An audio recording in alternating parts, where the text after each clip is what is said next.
We walk the talk, not only talk the talk. We walk the talk, not only talk the talk. نحن هنا معا لتعزيز الفخر وإظهار ثقة حزب الأمة في تحقيق أهدافه وتمثيل شعبه. التزام بحركة الواحان، التزام بترميم إندونيسيا، إعادة تأسيس أركان الديمقراطية، إعادة توجيه مسار الأمة، تذكيرنا جميعا ومتابعة وعود الاستقلال لتحقيقها لكل قطرة دم إندونيسية. Hello, my name is Indah. I'm a PhD student from History Education at NIE, and I have very quick question. Previously, Pak Anies, in response to Prof. Digantada's question, you mentioned about the financial and food assistance for those from the underprivileged in Jakarta. And my question is, like, was those assistance for people with the Jakarta KTP or ID card? Or did you also include the non-Jakarta KTP who live in Jakarta? Because so many workers come to Jakarta outside the city and reside within the city for works. They also receive the assistance from the provincial government. That's my question. Thank you. Thank you. Bu Indah,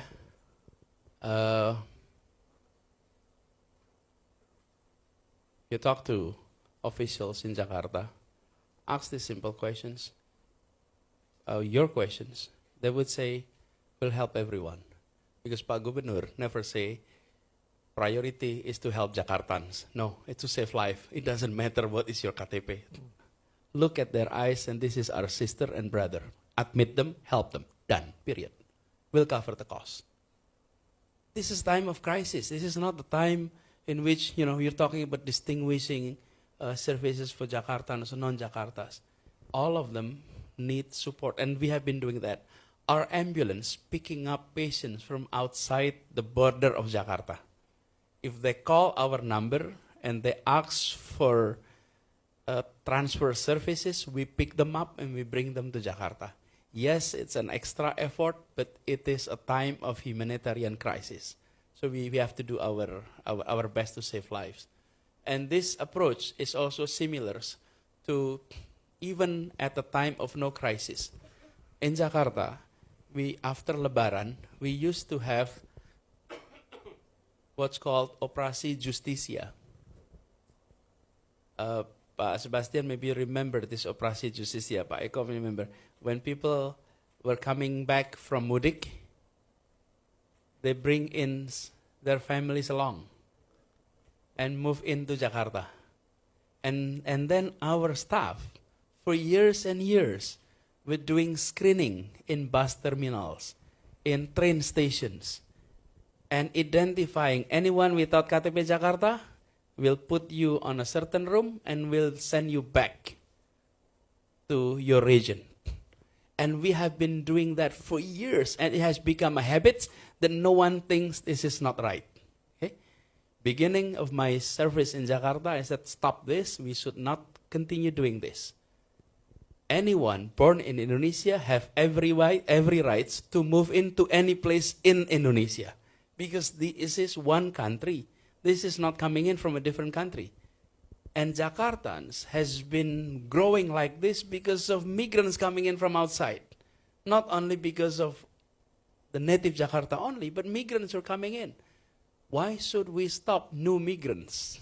And a second issue is we are discriminatory on that. We don't do screening at the airports. We do screenings at the bus stations. We do screening at the train station. What does it mean? It means if you are among the haves, welcome to Jakarta. You can fly to Jakarta, we welcome you. But if you are coming in by bus, you're coming in by train, we will screen you. We were being discriminatory and we didn't realize it because it's been a practice of so many years. We stopped that. And I do hope, 2 months from today, we don't see it again. Okay? Because I'm afraid that policy may not be continued.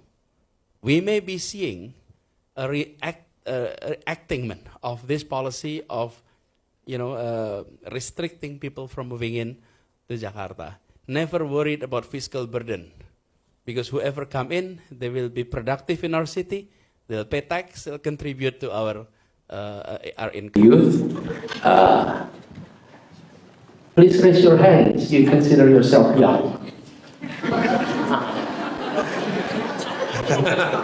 That's a true test, okay?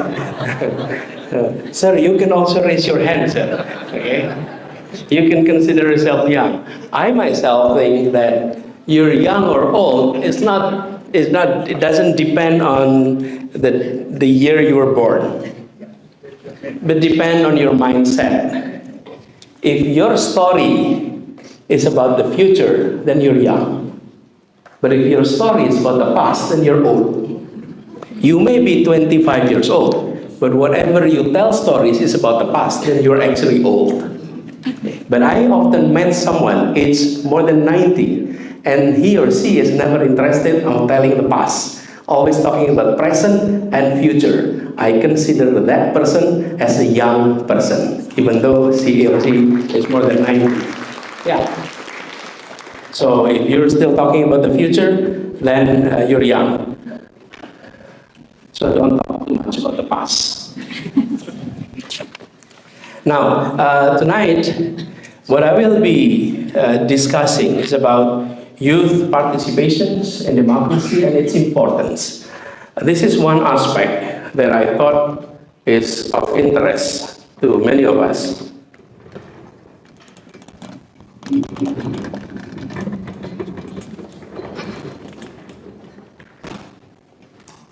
I'm still rather traditional on this. So beside the slide projector, I'll add some of the items in writing. So one aspect is on the importance of youth participations in democracy. Let's see. Let's see. There we go.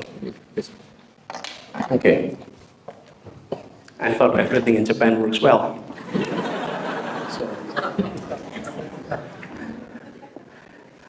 One is about importance.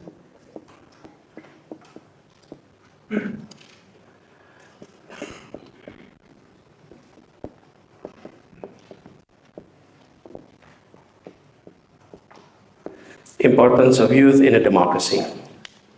And there's intersections of three things. One is youth, two is technology, three is democracy. The intersection has made it critical for many nations, including Indonesia, to see the participations of the youth. And why it matters. As we face challenges, perhaps nanti dulu slide-nya ke belakang dulu. Terlalu cepat. I'm not yet there. But it is important for us, be it in Indonesia and across the globe, the participations of the young people has already generated new colors in democracies. And in fact, if I may outline some of key people who have said this. I'm quoting Kofi Annan, Secretary General of UN from Ghana. He once said that young people should be at the forefront of global change and innovations. If they are empowered, they can be key agents for development and peace. However, if they are left out in the society, all of us will be impoverished. So let us ensure that the young people have every opportunity to participate fully in the lives of our society. This is a message that often people think as classic, but it becomes more and more crucial nowadays. But why it is essential? So go to the next slide. Now these are a few things. One is about representations and inclusivity. That's key. Number two is about innovations and fresh perspective.